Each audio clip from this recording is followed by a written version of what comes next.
I'm Sherilyn Skolnicki, and this is Brilliant Balance, the show for working women who are ready to shine. Each week, I bring you ideas, inspiration, and insight on balance, business, and getting it all done gracefully. You ready? Let's be brilliant. This is episode 308 of the Brilliant Balance podcast. And my guest today is Traci Barrett, one of the co-founders of HGTV, talking about when success is no longer enough. So I first learned a little bit about Traci's story through a mutual connection.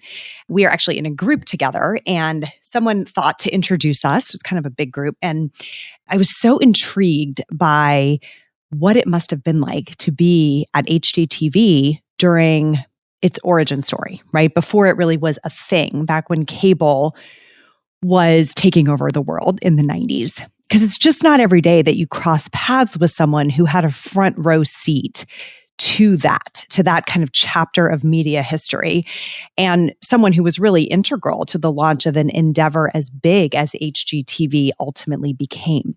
So she had this behind the scenes access to really long-standing personalities on the network. It was a part of their acquisition strategy of other networks and had this really deep involvement in the work that drove the meteoric growth of that network over the period of time that she was there. And it really made for a fascinating conversation. Plus, we are about the same age.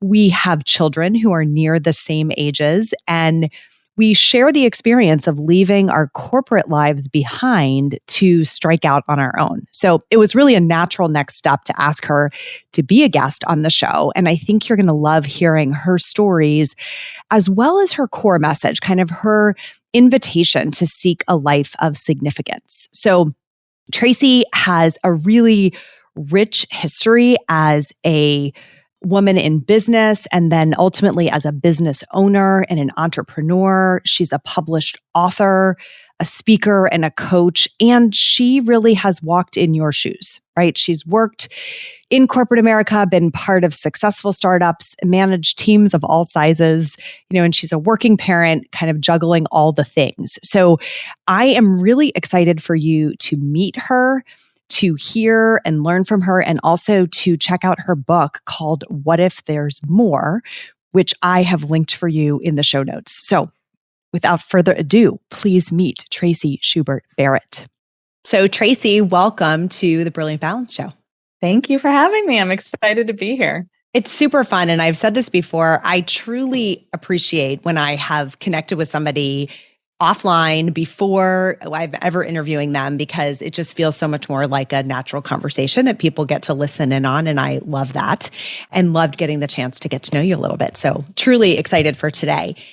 I love to start with this question, probably because I have always said, boy, if I could see what was going on, behind the scenes of these people's lives that I'm admiring from afar, it would be so cool. And then I realized I can do that in the podcast. And so tell us a little bit, give us a peek into what's on your calendar today. What have you been up to? Well, today is a busy day, I should say. And it's an interesting mix of coaching calls and podcast interviews. And it's really funny mentally, because when you're doing a podcast interview, you're doing a lot of the talking. When you're doing a coaching call, you're really, listening hard and trying to connect the dots. And so I feel like my brain is a little bit back and forth trying to manage that. And then what's interesting too is this is our first full week back at school for my kids. Mm-hmm. And so what is tending to be on my mind as my kids have started their junior and senior year of high school is it's just floating there. It's hanging there. The next 24 months of our lives is all about grooming them for their next chapter and leaving the nest and getting ready for college and all of that. So it's new to me to have this. I mean, I'm always thinking about my kids, but it's new to have this air in the house that change is about to happen. Yes, it's so true. I hosted a group coaching call yesterday, and so many of the women were everything from sending a child to preschool for the first time, to kindergarten, to off to college, to senior year of college. I mean, we had like the gamut of, and first year of senior year of high school, like really a big range, and they all matter, in different ways, and they carry their own joys and heartaches with them. And it's just never gets old, does it? No, and it flies by. I mean, it really does. It's just, my brain can't even comprehend. I know. Well, let's talk about you in school. That's like the perfect transition, because I would love to get some background on your experience, like that led you. We're going to talk a lot about your professional life today and these different chapters that you've lived through, but I want to understand, how did you get there? So what did you study in school, and how did you begin your professional life after that? So I always wanted to go into television. I know that's weird, but I think my father had a great influence on me, because I was fascinated by, being on stage and talking and speech and debate club and all of that. And so I knew I wanted to go to college. I was the first one in our family to go to college, and that was a big deal. And he just really encouraged me. He was like, you can be on television if you want to be on television. And so, this is dating myself, but Jane Pauley was my everything. I just thought she was the coolest, her voice and the way she looked, and she seemed so mature. And so she went to Indiana University, and I was like, well, I'm going to Indiana University, and they have an amazing media school, and a lot of people in television come out of there, and business school. And so I did both. I went there for the Kelley School of Business and for the media school, and just wanted to get into television. And so, did a little stint as a reporter, didn't like that very much. I was like, hey, how about behind the scenes? And so I ended up going into broadcast TV, kind of behind the scenes. And then this was the mid-90s, where cable television was all the rage. It's kind of like how people feel about the internet. Today, the wild frontier. And there were only a few 24-hour cable networks on at the time. And I wanted to get into that. I was like, this is it. This is where it's all going to happen. And so just started interviewing places, and then heard through the grapevine that somebody was going to start a cable network, and it was going to be like Martha Stewart meets Bob Vila, but they're not really sure, and they're looking for some people who are willing to take a risk. And so I interviewed in somebody's kitchen and got hired. I love it. And I know. And literally it wasn't on television yet. It was just in development. We didn't have office space. All the things. And so, next thing you know, we're shopping at Office Depot and picking out pens and pads of paper and saying, how do you get a TV network on the air? And just got to join a small group of brilliant people and get that network off the ground. And I worked there for almost 20 years, about 2 decades of my life. And just, it was exciting and amazing, and the most amazing entrepreneurial training ground to take something from a blip of an idea to like $1 billion media company. And so that was probably the most amazing career trajectory I could have hoped for. And it was a mix of hard work and some luck there for sure. It's because such a lot a of wild cable networks ride. didn't make it. They didn't. There was a big weeding out in the era that you were working in cable television. How, you may have said this and I missed it, but how did you find them, or how did they find you? Like, you got word that there was this potential network starting. How did that happen?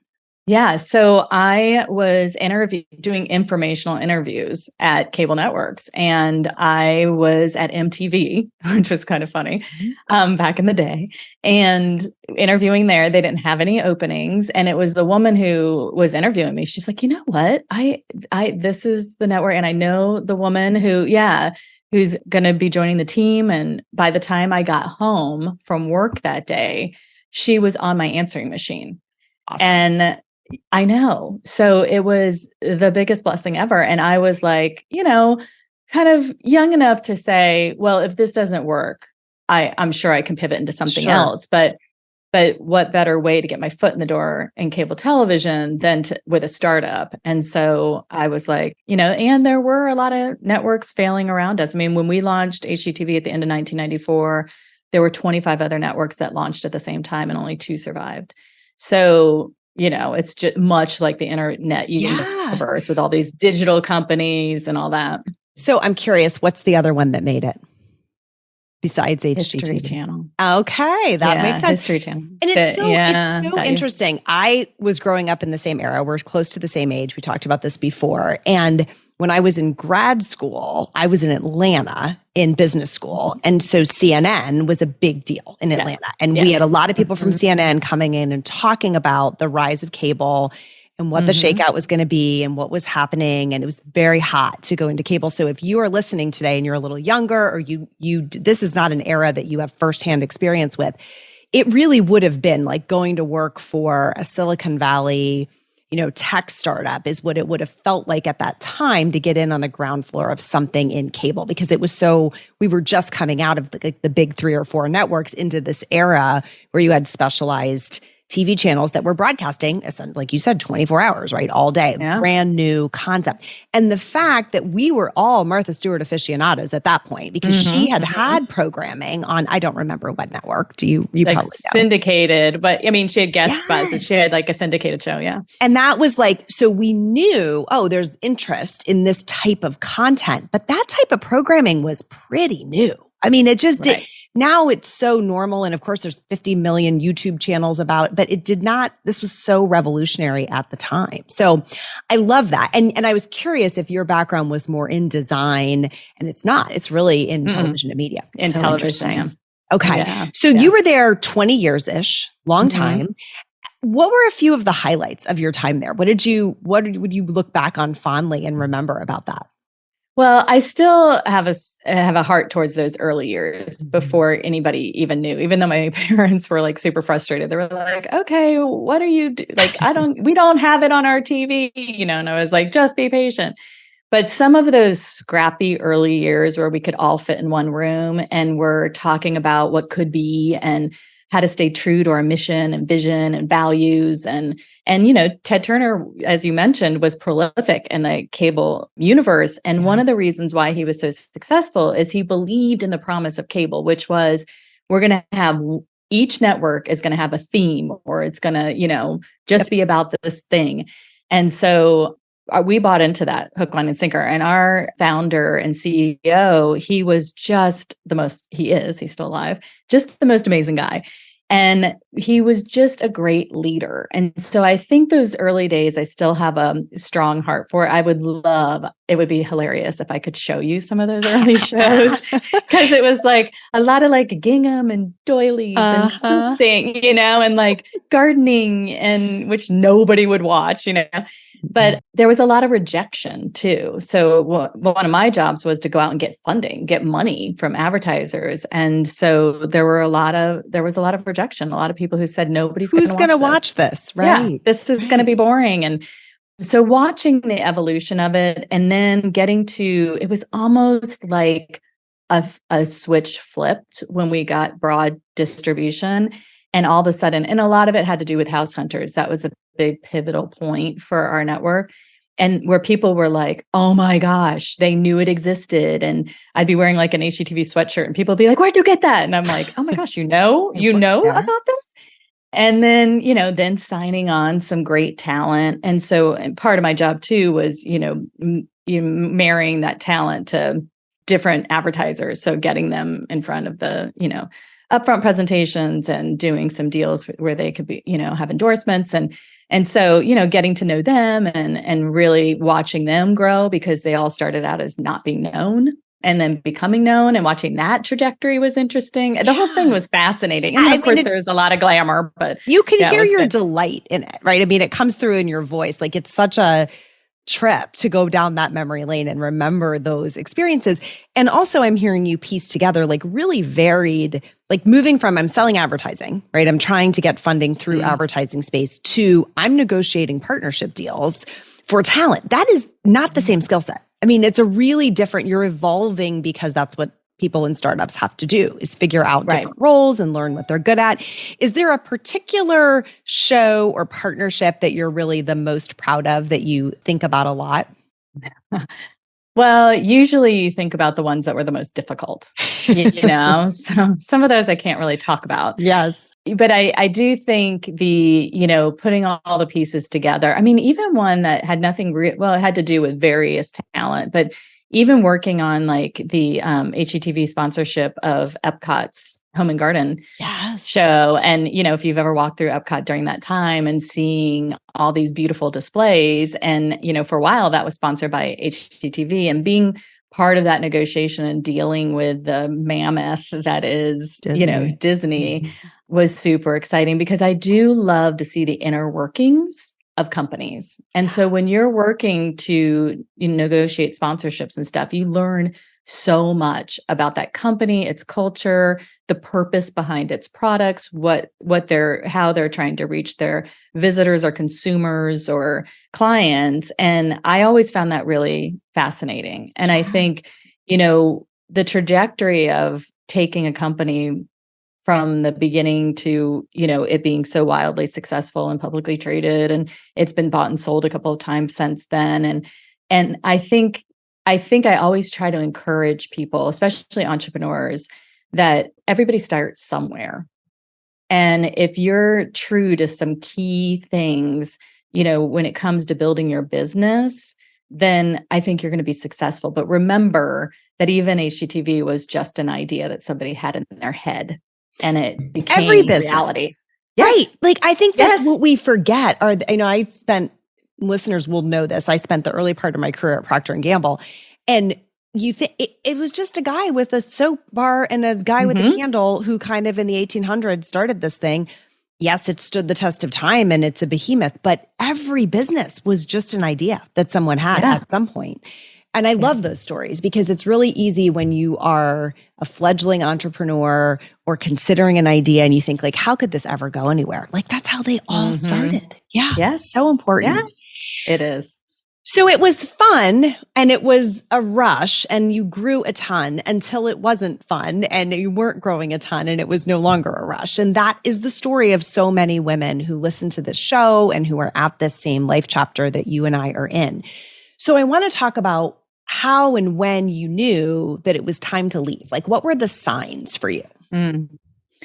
Well, it hit me shortly after my 40th birthday. So I was in my 40s, 2 small kids at home, an executive at a huge network, flying all over. And at this point, I shouldn't say network. It was a family of networks at this point. So, you know, we had bought the Food Network and Travel Channel and DIY and all the things. And so it, you know, and then we had our internet sites. It had just grown to be this huge thing, which was great and fine. But that meant a lot of travel. And so I was traveling a ton, always on a plane. And when the plane would take off, I'd get this big lump in my throat. And it was because my feet were leaving the planet and my children were still there. And I felt spread super thin. And I started to realize, like, I don't think anybody's getting the best of me, that my team's not at work, and my clients might not be, and my kids might not be, and my husband might not be. And I don't think I am getting the best of me.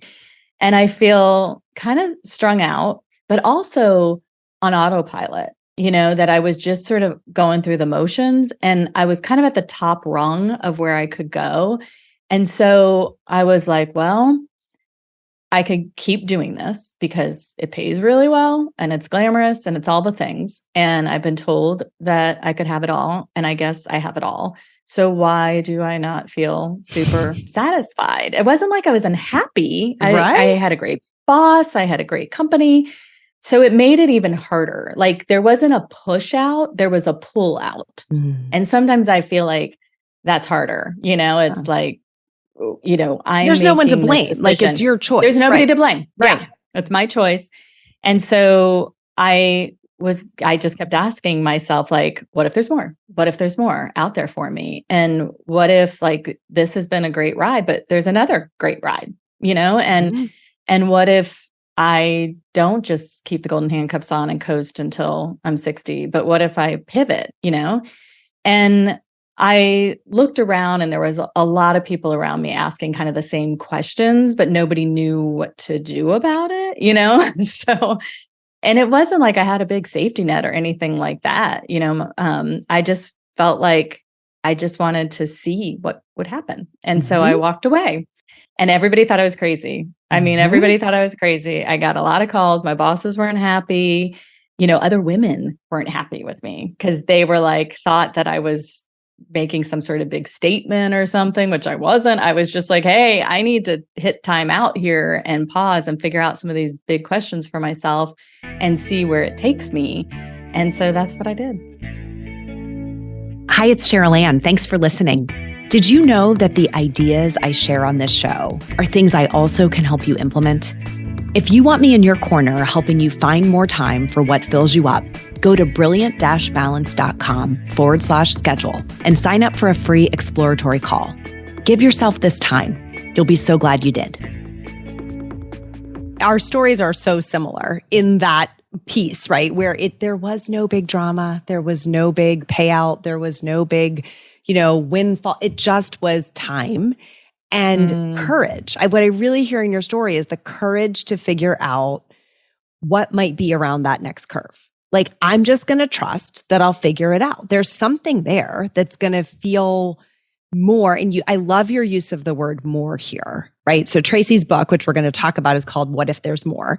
And that notion of more, not less, because so much of the narrative is about less, right? It'd be so easy for you to have said, this is just a lot with kids and I have to do less. And you weren't saying I have to do less. It was, there may be something more than this. Like, I could actually resort and get a different outcome, a different collection of goodies, right, out of what I'm doing with my time and talent. And that's what I love in your story, is it wasn't a less story. Yeah. And it's also like reimagining was kind of new for our generation. Yes. Like, we were raised by parents who, they would stay and get the gold watch and retire and all of that. And that was great and good. And it made sense given who they were raised by, right? The era, the generation that came through the Depression and war and all of that. And so for us, I feel like it was the first generation that was like, could I have multiple careers, or could I do something different, or could I reimagine myself? And I think that question mark, coupled with the whole identity issue, which is, what is my identity now? And I think at the height of my career, my identity was so wrapped up in HGTV that I was sort of trying to unravel, who am I outside of being like an HGTV television executive? Like, what else is there to it? So there's so much to the more, right? So much. Explore. Yeah. And then figuring out what is that path forward is the part where people get paralyzed. So what did you do to determine like what those chess moves were going to be? Yeah. So a lot of it was just you really wrestling with the questions and giving myself the space. I slept a lot first. Let's just say recovery. I took a big long nap. And then a lot of it was like journaling and trying to answer these big questions for myself. And then organically things started to happen. I had my master's in psychology that I had gotten along the way. And so people were reaching out to me from the media industry that were like, hey, can you help me process this? Or, hey, I'm thinking about pivoting. What do you think? And so executive coaching just started naturally happening. And, my husband was like, you can't just keep taking checks. You got to LLC this thing and start a business. And so we started but he was doing strategic planning. He's like, what if we merge together? And I was thinking, I can't even imagine working with my husband. That's so weird. But we were like, well, we each have our own lane. This could be cool. We could start a business consulting firm and see where it goes. And so, we put that together. And then he, through learning strategic planning and all these cool, amazing tools that we use in the business world to plan our company and plan the trajectory and figure out the why behind what we're doing, I was like, gosh, let's just sort of expand this process and really use it for our clients. Yeah. And I know there's a lot of life planning processes out there, which we, explored and dabbled in and all of that, but it didn't have a lot of the psychology in it that I had in my background. So I was like, what if we take these tried and true strategic planning tools and then infuse it with these psychology tools that I learned in my master's degree and really have this comprehensive, holistic way of analyzing your life at these crossroads and then figuring out what does meaningful and purposeful work mean to me? What does that mean to me? And how can I figure that out and design my future. And so, we have Strategic Life Map, which is the process and the online course. And I touch in all of this in my book. One of the reasons I wrote my book was I really wanted the message to get out there in a broader universe and just say, hey, if you're struggling at any sort of crossroads, doing some of these exercises, wrestling with some of these questions can help illuminate a direction for you. Right. And then a lot of people were like, are you going to do a course? You're going to do a course? I'm like, I guess I'm going to do a course. So logical progression. Progression. So we have the, one-on-one coaching with the curriculum and group coaching with the curriculum. And it's been great because I wrote the book I wish I had at that crossroads because I was fumbling, and I say in the book, like, maybe if I had wrestled through these questions, I would have understood more meaning and purpose at HGTV. Maybe I would have stayed longer, but because I was having trouble wrapping my mind around meaning and purpose and what I was doing, I lost sight. It's a very stressful, intense world. And so you can start to believe like, oh my gosh, is this just all about making super executives rich?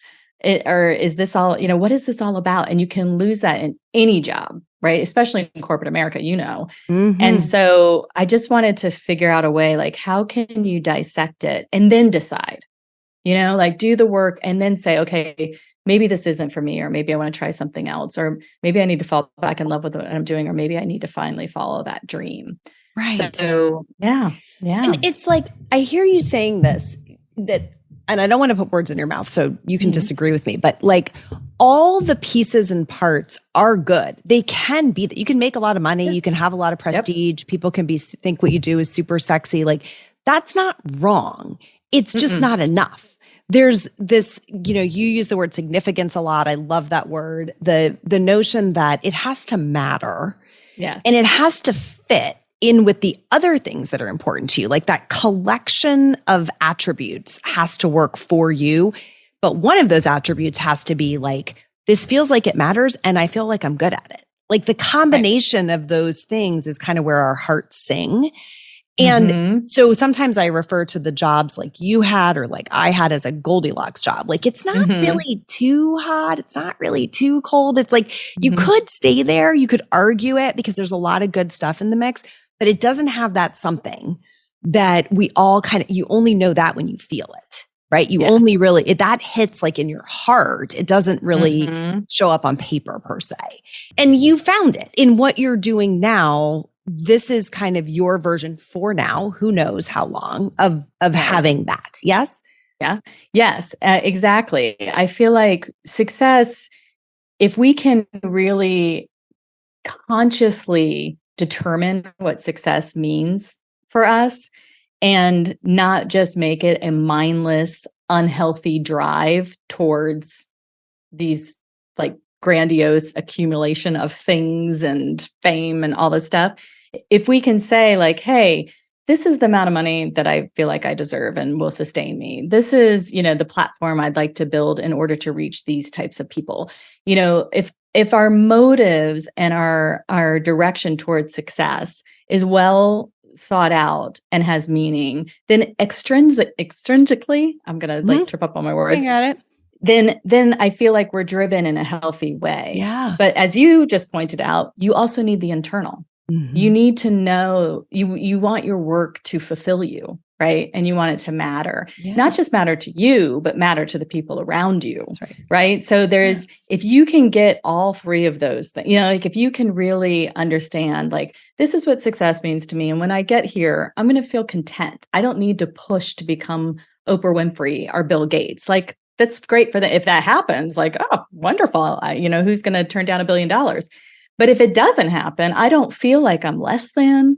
I don't feel like I'm not successful because I've determined what success means to me. And then the significance piece is really that impact, the impact I'm having on my own life and my own heart and my own soul, and the impact I'm having on the people around me.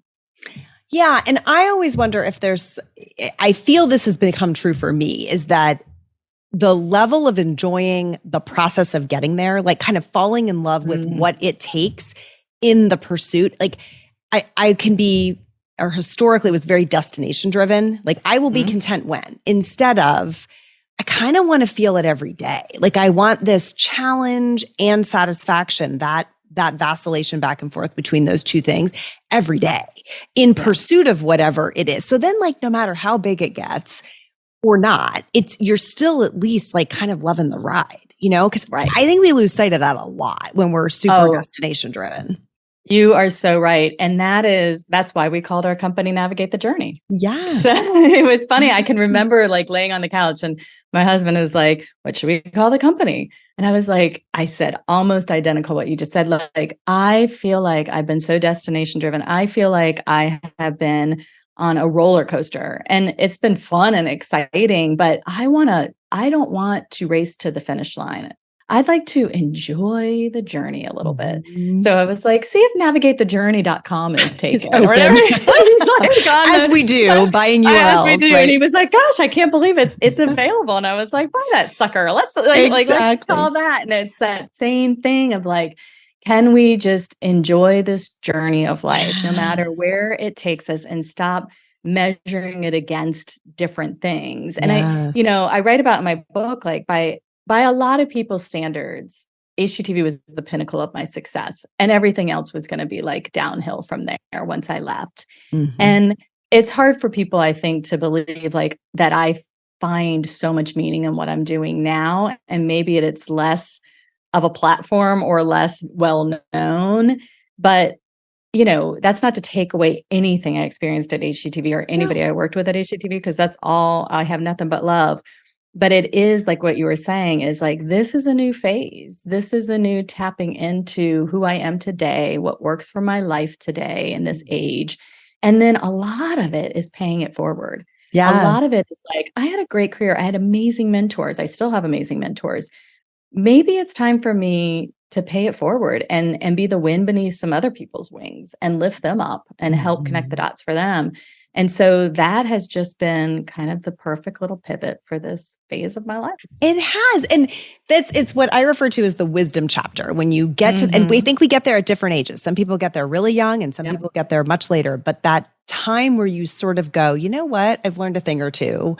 And I think I can help some people who are coming along this same path avoid some mistakes or see things more clearly. It's so rewarding, whether we're doing that in our churches, our schools, our communities, our families, like it doesn't matter where you're doing it. That is so enriching. And I think it's what both you and I have said we really love about the work we do is that's so much of it, right? That's a lot of what we're doing now. Yeah. So maybe a nugget of advice that you would give to people who may be feeling that nudge to make a move. Like if they're feeling the way you were feeling, just maybe one thing that you could get them started with, and then we'll tell them where to find your book and your work.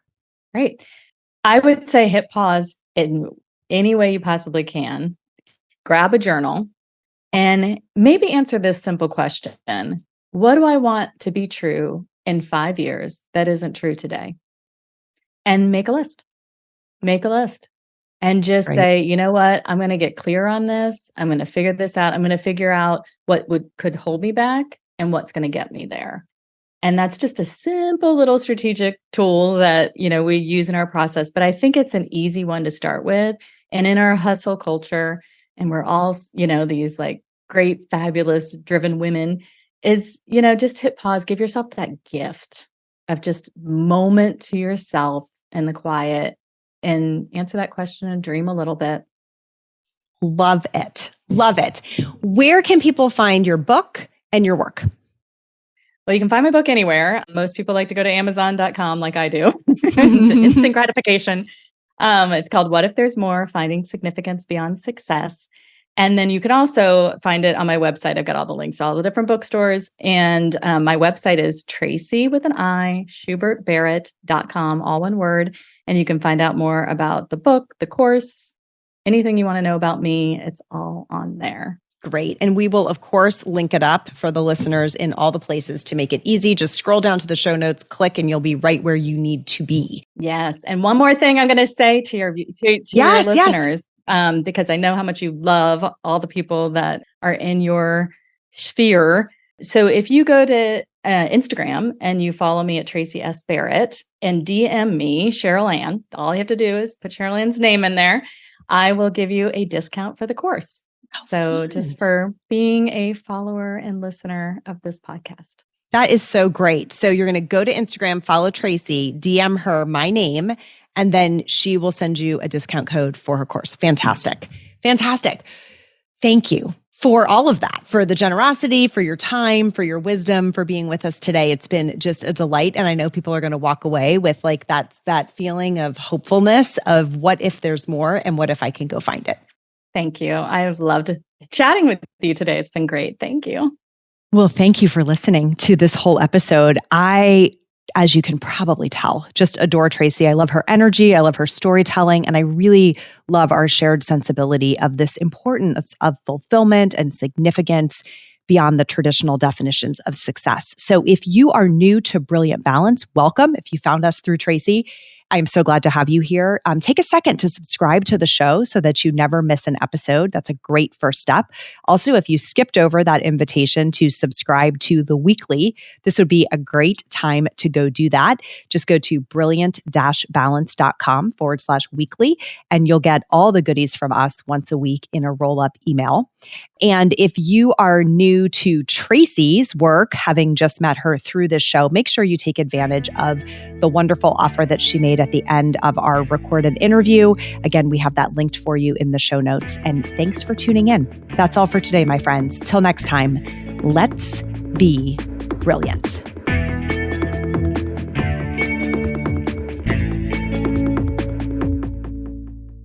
This is thepodcastfactory.com.